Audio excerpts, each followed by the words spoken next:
Hello,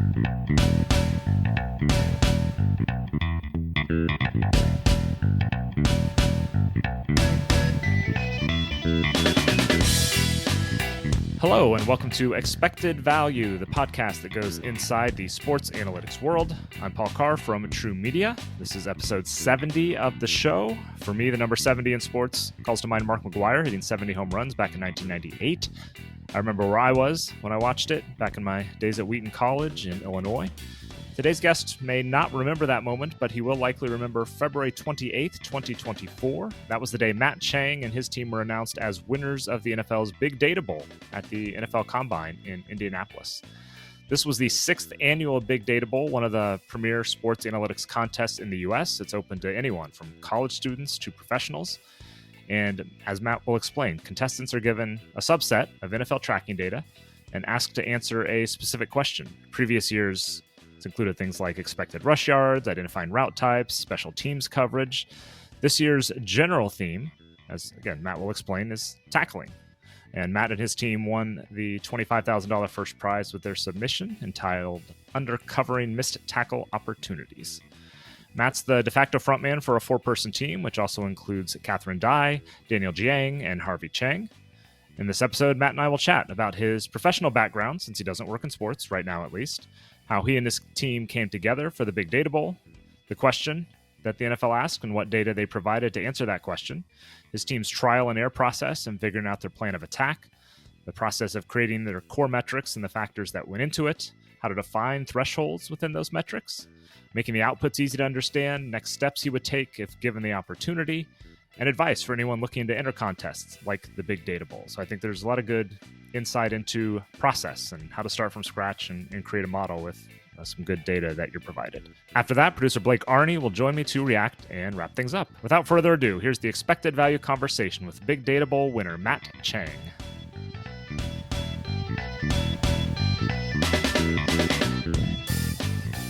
We're joined now on Expected Value by Matt Chang, whose team won the NFL's Big Data Bowl this year with their submission entitled Uncovering Missed Tackle Opportunities. Matt, welcome to the show. Let's set the stage with your background first, because I know you don't have a traditional data science background, whatever that exactly means. From kind of that technical side, what's your background that before you got into this Big Data Bowl? Cool. Hey, Paul. Thanks for having me on. It's really excited to be here with you. My background is actually a hardware engineer. So at my last company, I built chips, semiconductor chips that were used to transmit data between servers using light, so optical communications. Wow. And then prior to that, I worked on the Apple Watch at Apple. I've heard of that. Yeah, maybe. So yeah, definitely not a traditional data science or sports background. So right now I'm actually between jobs. The last company I was at unfortunately went out of business, and I decided to take the opportunity to actually switch fields from hardware into machine learning and data science. So I decided to be on the lookout for cool projects, saw this one on Kaggle, the Big Data Bowl, and really couldn't resist.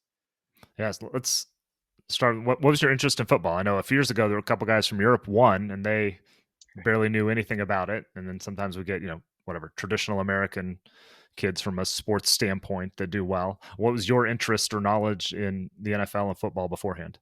Yeah, I'm strictly a fan. I played intramurals football back in school. Played fantasy football for the last 12 years. Still looking for my first championship. But yeah, it's coming. That's what I always say. All right. So where did the Big Data Bowl come into the picture? How did you hear about it? What was that process just of decided, hey, I'm going to give this a shot? Yeah, I was looking for cool projects on Kaggle, just different data science projects. And this one just happened to be released on the day I was looking at it. And I thought to myself, this is the one. There's no better excuse to work on data science and watch football at the same time. Yeah. So, in the name of science, I signed up. Right.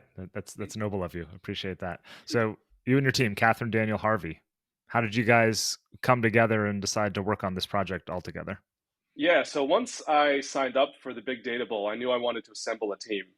Harvey and Daniel were kind of no-brainers for me because they work in machine learning and data science. They're brilliant at what they do.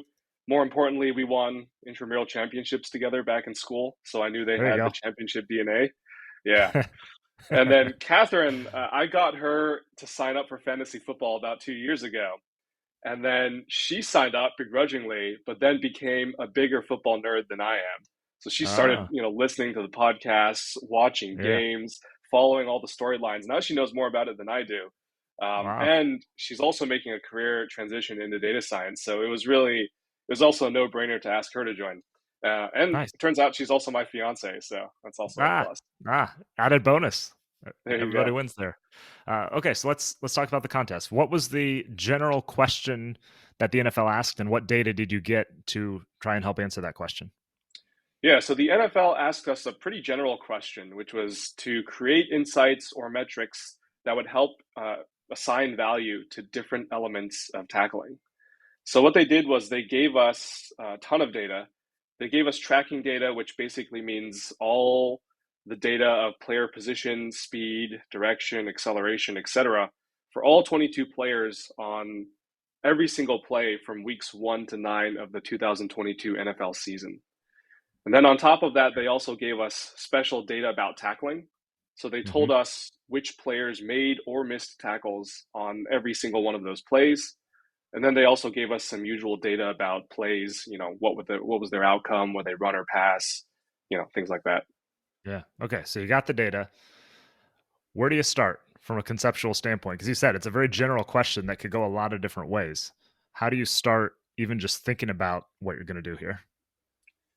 Yeah, it's a good question. We started off by kind of asking a broader question, which was what about tackling could we come up with that would be useful to coaches, the front office, players, things like that, and kind of Hmm. use that as a starting point to boil down.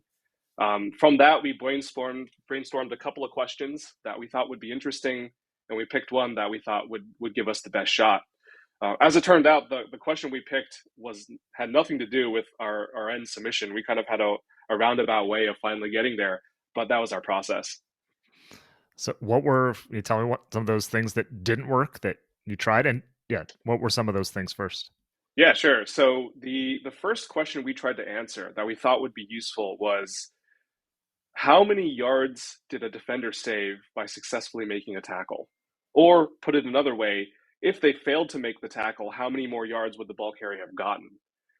We thought that was a way to assign value to a tackle, basically. Hmm. So we started off by trying to answer this question, and we built our first model was actually a neural network that tried to estimate how many yards a ball carrier would gain, and then we tried to kind of remove a defender, if you will, from the equation in order to see how many more yards the ball carrier would gain using the model. But it turns out this kind of counterfactual approach is actually pretty tricky. Right. And we started getting nonsensical things like the ball carrier would actually get negative yards Uh-huh. if the defender wasn't there. So it just didn't make any That sense. doesn't sound right. Yeah, Yeah, it didn't pass the sniff test, so we knew we had to shutter that one. I gotcha. And then the next thing we did was we moved on to saying, okay, let's think about a more traditional metric. So we thought of trying to define a metric for tackling degree of difficulty. In other words, no two tackles are built the same. Like some require a defender to sprint across the field, make a shoelace tackle from behind. Other ones just require you to, push a guy out of bounds who's already off balance. And so we wanted to build some sort of metric that would help us quantify this. And so we built a model that estimated tackle probability. So in other words, a model that tried to predict how likely it was a defender would make a tackle given all the tracking data and everything. Yeah, yeah. And our original plan was, okay, now let's see how many players are making tackle and compare it to their tackle probability. So if they made a tackle on something that was really low probability, we would say, oh, that was a really, really difficult tackle. And then conversely, if they missed a tackle that was supposed to be really easy, that was a really bad miss. Right. Um, and Yes. so So that similar was to just say similar to expected completion percentage or expected goals in soccer or things like that. Yeah. exactly. It makes sense from a conceptually at least. Exactly. We were kind of trying to follow that model when we got to it. But something interesting happened on the way where I still remember one day I was looking at the probability curves that was being produced by the model. And I was watching the play side by side. And when I say watching the play, I just mean watching the dots move around on my screen because I Uh-huh. don't have the video. And I noticed there were a bunch of instances where the tackle probability would rise to a pretty high value and then fall again. And then I thought to myself, well, that's got to be a missed tackle. So I kind of cross-referenced that with the tackling data we had. But what I found was on that particular play, that player didn't. There was no missed tackle assigned to that player on that play. Right.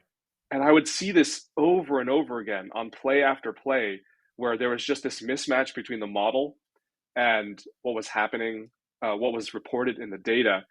And I initially thought, okay, our model's wrong. But then the dots looked right. So then I ended up YouTubing some of these plays. I literally just found the Yeah. plays on YouTube and I watched it. And I realized what I was seeing were players getting juked out, players kind of making ambiguous attempts like weak arm tackles, players just being lazy, things that don't traditionally count as missed tackles according to the NFL.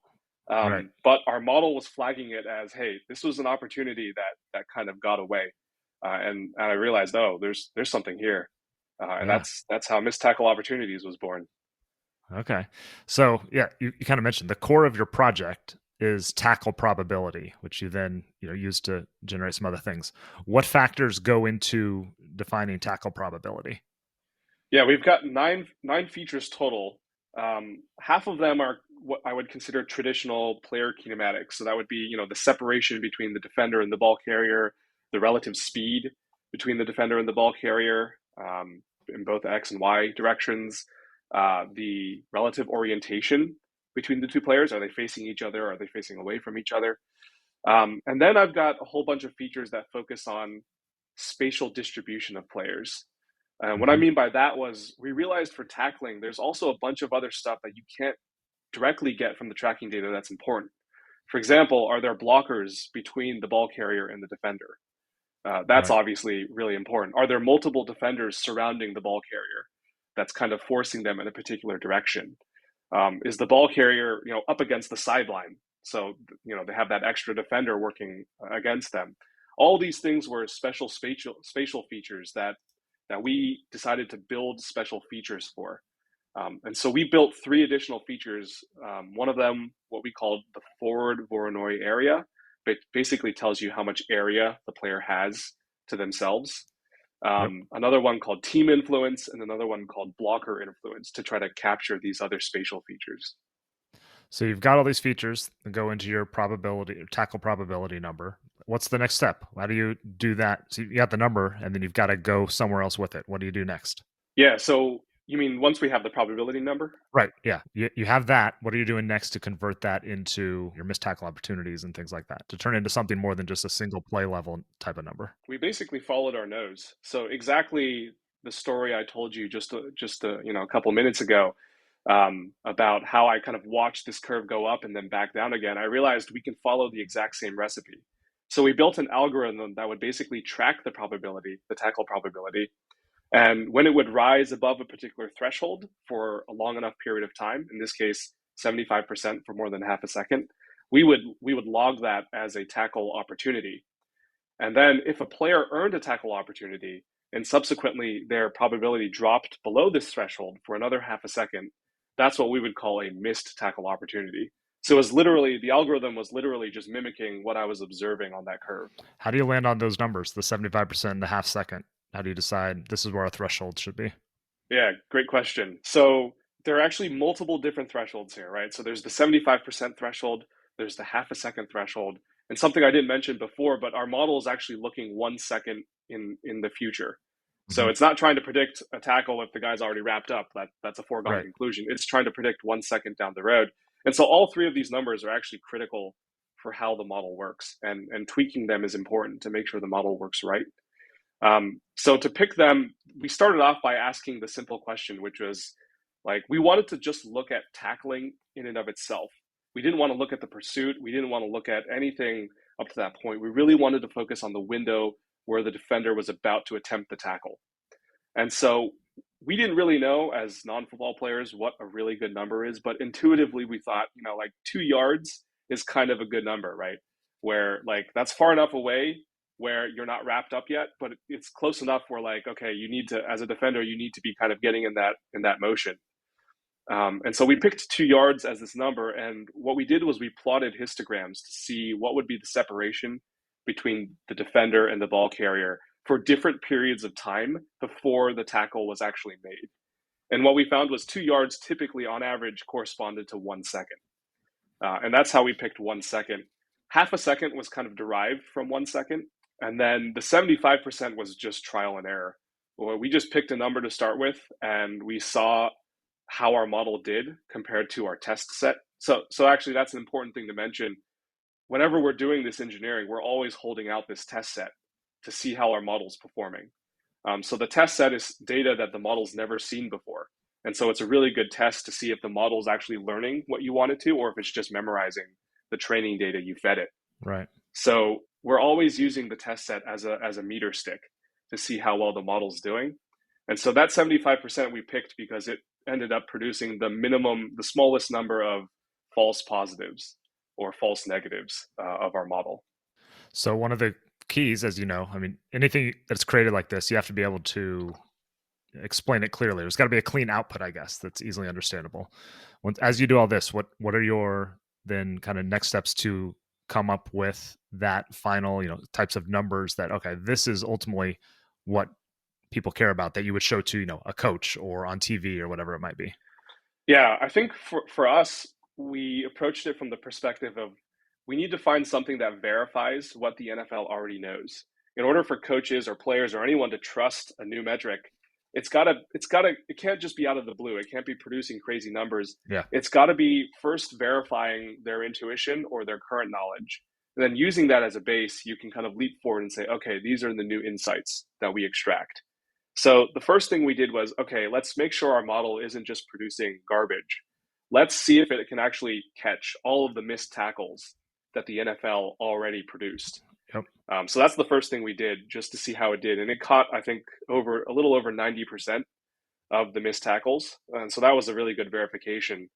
And then the other thing we did was to make sure it passed the eye test was, okay, let's rank players, both offensive and defensive, by the number of missed tackles they generated if they were an offensive player, or the number of missed tackles they made if they were a defensive player, and see if that also passes the sniff test. Yep. And we were pretty happy with what we saw. We saw like Lamar Jackson was the shiftiest QB, no surprise there. Yep.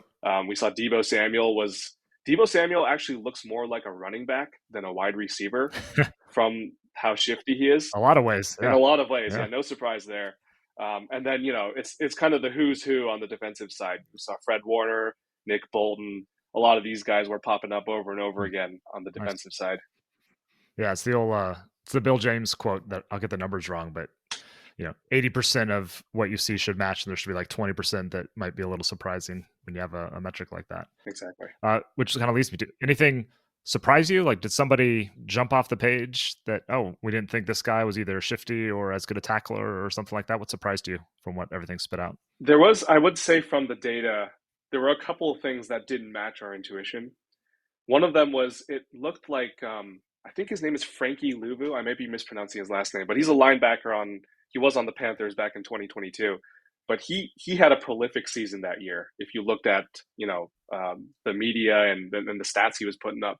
But our model was saying that he was missing the most tackles, had the highest missed tackle opportunity rate of any other linebacker. And so when we looked into this, what we found was an interesting thing, which is missed tackle opportunities isn't just a reflection of just one player. It's also a reflection of your team. Because if you're a linebacker, say, and you're kind of cornering this wide receiver and they're trying to get away, but they run right into the arms of your teammate and that teammate makes the tackle, you don't get a missed tackle opportunity because it never dropped below the threshold. But if your teammate is messing up and they're letting the guy get away, you get penalized for it. So yeah, missed tackle opportunities, as it turns out, is also kind of a team metric, which we found somewhat surprising. Which leads me to my next question. Thing that any coach would probably ask at some point is like, this is all great, but how does this help me win? Yeah. What did you find about how this metric correlates or doesn't correlate with winning? Yeah, we had fun with this one. What we did was we actually looked specifically at this. We plotted every team's missed tackle opportunity rate. So that'd be normalized by the number of tackle opportunities they had as a function of their final win percentage on the season. And what we found was there was a correlation between missed tackle opportunity rate and the win percentage. Specifically, the higher your missed opportunity rate was, the lower your win percentage would be at the end of the season. But I've got to give a caveat here. This is a weak correlation. From a data science perspective, the R squared is about 0.18, so it's not great. It's not nothing, but not, yeah, Yeah, there's a correlation. There's something there. there's something. But we didn't expect it to be great, right? Because missed tackle Yeah, opportunities leaves out two out of the three phases of the game, offense and right. special teams. So it's not going to predict everything. But we did enjoy the fact that there was some correlation. Yeah, no, I would imagine that reinforces things for you a little bit. Yeah, we wanted to say defense wins championships. That's really what we wanted to say. Yeah, wins like 18% of championships or something. As you're doing this, what sort of are you getting feedback from anybody? I guess I'll set this up by when I was at ESPN, Stats and Info developed a total QBR metric, and as they're doing that, the analytics department, they're constantly getting feedback from like John Gruden or other analysts or something like that, whether it was ways to make it more understandable, something like, or you need to factor this in or whatever it might be. Did you get any sort of feedback from anybody in football circles or analytics circles to help you out along the way there? We didn't, at least from the football circle. We would have loved that. Yeah. I think we all knew our own weaknesses, which are we are football fans. We're not players or coaches. So we don't know the strategy like the coaches do. It would have been awesome to have their feedback to really make the model better and make the metric better. The one feedback we did have, actually came from the technical side. We've got a buddy of ours. His name is Sachin. He's a machine learning engineer. He also loves sports. And so we would just chat with him about it, just over beer, over pizza, whatever. Right. And he quickly told us very on that our early idea wasn't going to work. Because I think he's had experience with it. And, we ended up learning the hard way, but that's all right. It was good verification. And just based on feedback you get from judges or people in Indy this last week, any specific factors you think kind of made that were most important for you guys winning this thing? I think hands down, it's clear communication, clear and relatable communication.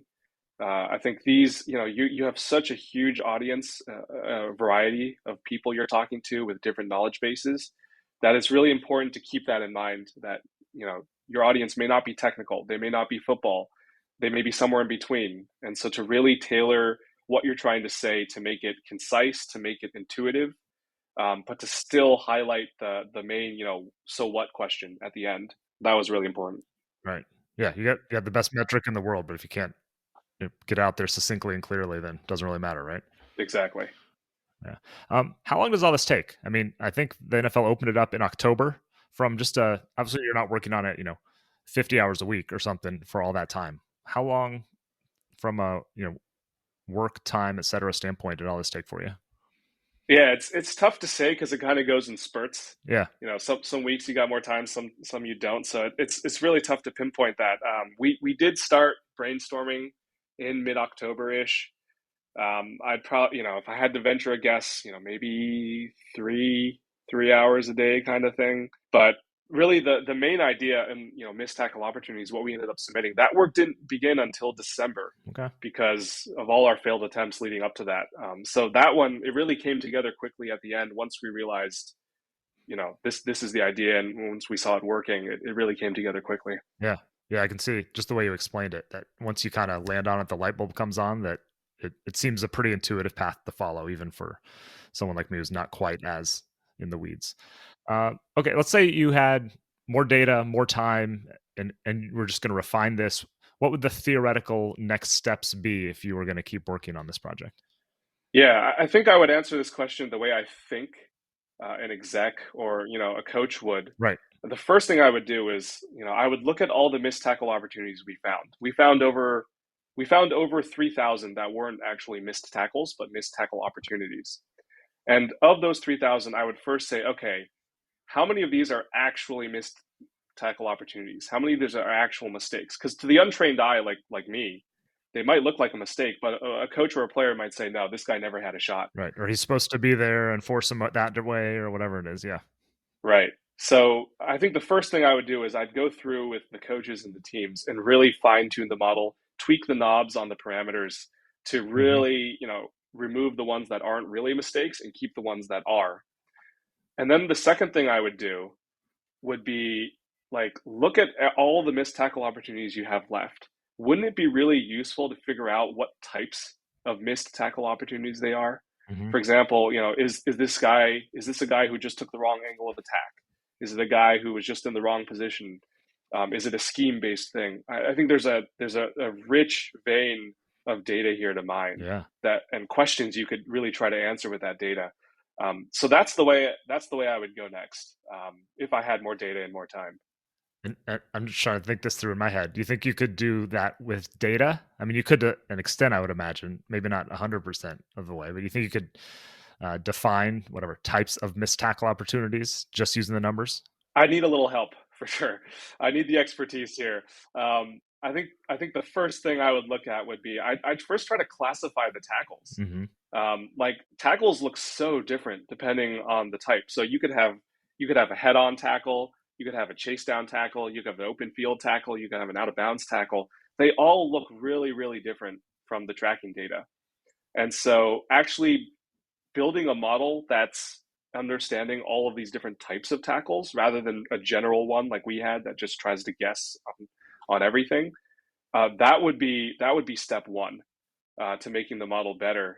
As I said, to remove some of these mistakes, and I think that one you need the experts to look at this to help label it so that we could train the model. And then as I said before, you need the experts to actually tell you, is this a mistake or not? Yep.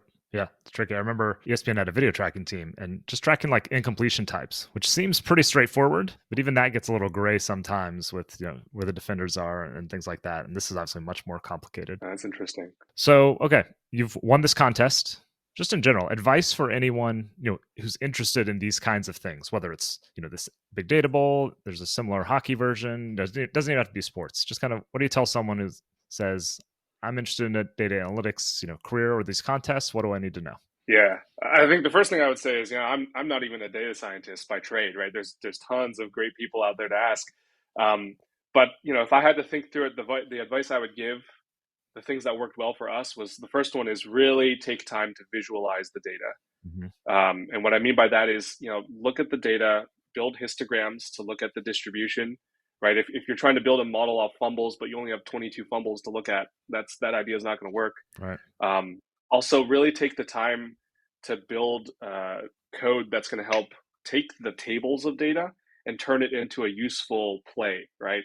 I spent so many hours just looking at the dots running around on the screen, which ended up, telling me something, but I wouldn't have been able to make heads or tails of just numbers in a table.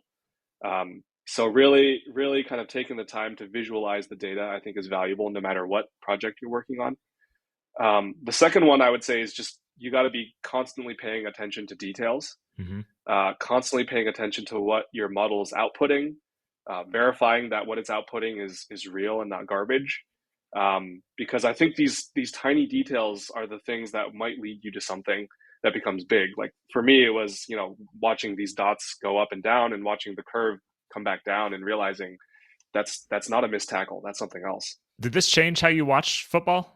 I mean, you said you started in October-ish and, so a little bit into the season and then you're finishing up, basically as the playoffs are going. How did it affect just you as, as a fan sitting there on the couch watching a game? Oh my God. We couldn't stop seeing missed tackle opportunities on the screen.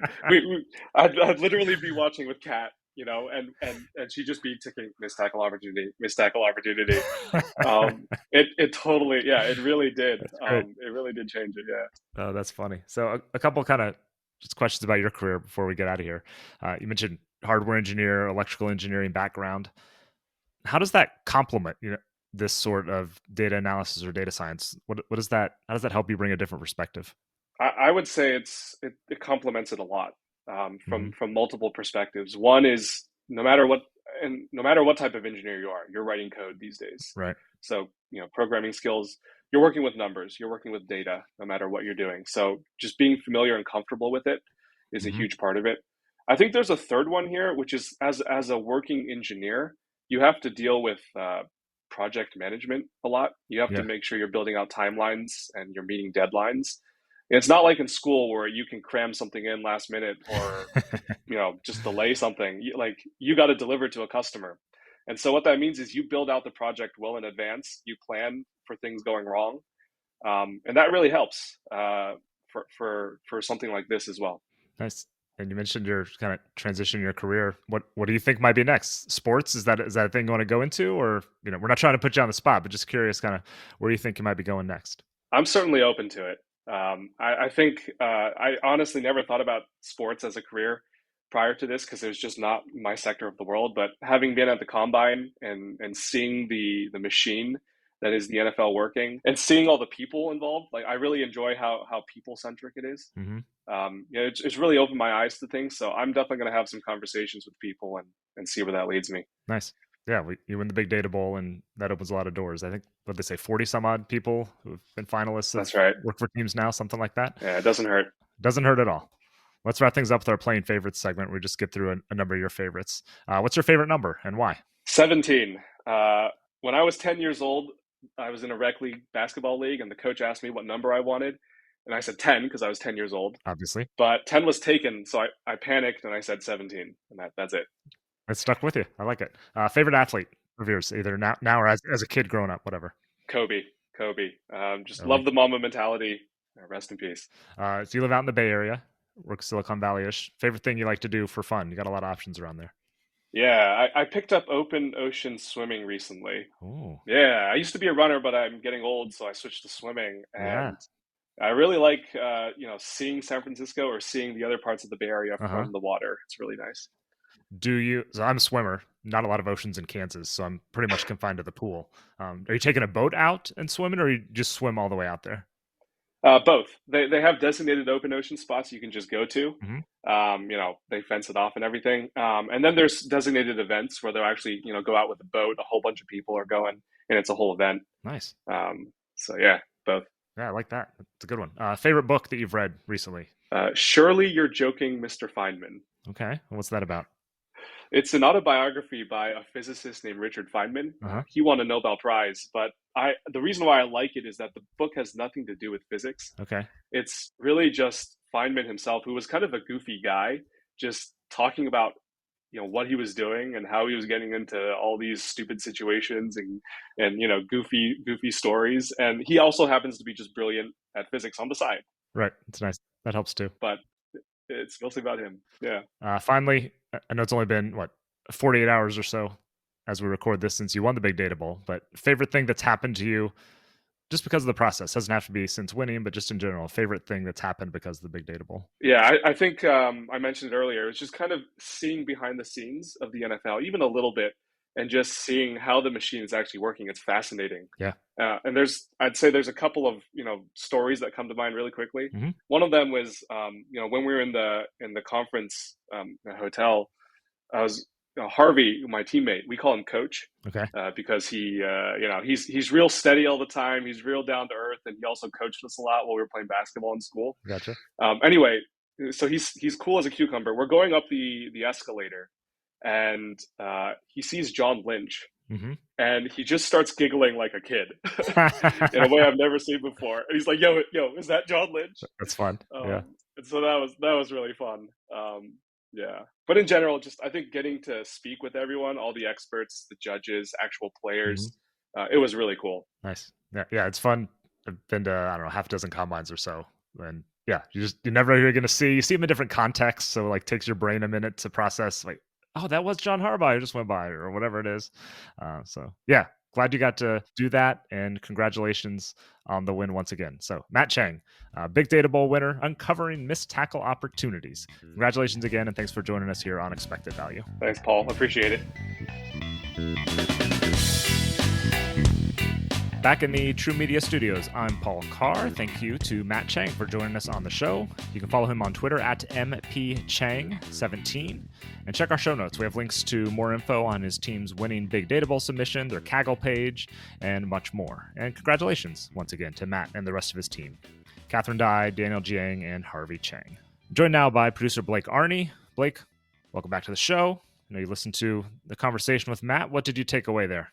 Yeah, it was a very interesting conversation. I feel like I always learn something new from these, but this I was completely enthralled with hearing about the building of the model and for me, it was just so interesting, and any expected value, true to the name, Paul, it's Yeah. interesting to hear with this one about how they build that model. And obviously there's all that trial and error of figuring out the way it's going to work, but how he was looking through a lot of those. He'd see the dots on the field, and he'd see the way the players would move around. And then it wasn't until going back and watching some of those plays, he learns more about the data. It's so, the interesting thing about building models with sports is that there's so much humanness to it. Like, numbers can't pick up everything. So going back and watching things like that, you learn and build, a whole new set of data with the expected tackles, essentially. Yeah, there's a lot that just goes into it. There's, it's what can we measure? What can we measure repeatedly? Where do we get the data? And the NFL has good tracking data. And even that, you just have to understand what it is and how it works and what you can do with it. So I mean, I encourage anybody, if you're interested in sports analytics, these competitions are super valuable because, again, you're getting your hands on actual NFL data. This is, again, from a couple years ago, but it's real data. Like, this is something you could legitimately be working with if you go work for an NFL team. And I think it's 40 something big data bowl finalists are working for NFL teams or something like that now after 6 years of the competition. So, even if you don't have expectations of winning, just being able to get in there, and it's almost like a data internship of sorts where you just get to play with it. You do media internships and you kind of learn, what do you like, what do you not like about this kind of media world. I did the same thing when I was in school, and this can be that too. Like, maybe you fall in love with it and you want to pursue data analytics to a deeper degree. Maybe you realize this isn't my thing. But either way, just be able to get your hands dirty on that data. It's super valuable. So anybody who has the time and ability to enter one of these contests, these are always just one of the best things you can do to figure out if this is really what you want to do with a career. Yeah, and with it being a problem that really hasn't been solved in any way, you're completely coming up with that from scratch. It like, kind of like we've talked about in the past. Sometimes it doesn't only give you the experience of learning how to fix this problem, but it helps you learn how you think and how other people around you think to get to the solution. So I thought that was really interesting hearing kind of that process that he went through. And I think part of the reason they won, so I was at the Big Data Bowl, and you sit through the 5 finalist presentations, and I thought this was the favorite in large part just because it's easy to grasp the output. This is a way of quantifying something that football people and just people talk about in general. Hey, this guy's a good tackler, this guy's not a good tackler, the Eagles were terrible at tackling this year, whatever it is. It's the same thing. You're just adding a number to it. And if you can then say, well, look how bad the Eagles were at tackling. They were, I don't know if this is what is, they were working off of different data sets. The research wouldn't have shown this, but you can just say, look, they were 30th in the league with 42 tackles below average or something. Like, that just backs up exactly what people are talking about. So that was a key to winning, I think, is just we're spitting out one good, clean number, or either from the running back or the defender perspective. It makes it nice and easy. You don't have to, like, again, I can't fully explain the math, but I know what it spits out and how to use those outputs. So that's a big thing behind why I think this one won. Yeah, and it was really interesting how that number they came up, with the missed tackle opportunity, how that did have, it was not the strongest of correlations, but it did have a correlation directly to win percentage, which, right.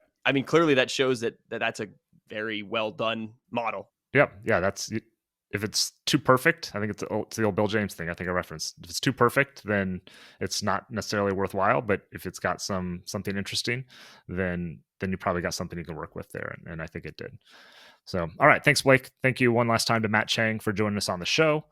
This is the 5th straight year we've talked with the Big Data Bowl winner, so you can check our archives for those episodes, all roughly around this time of the year, including Hassan Inayatollah last year. We also chatted with Mike Lopez, the NFL's Senior Director of Data and Analytics, way back on episode 3 of the show in 2019. We'll be back in a couple weeks with ESPN's Allison Laux, who oversees the analytics team there that develops and maintains metrics, including ESPN's total QBR, all the different power indices in different sports. So make sure to subscribe so you don't miss any episodes. As always, please rate and review the show and share it however possible. That helps us grow and continue to get good guests. It's always appreciated. On behalf of producer Blake Arney and everyone here at True Media, I'm Paul Carr. Thank you for listening to Expected Value, the podcast that goes inside the sports analytics world.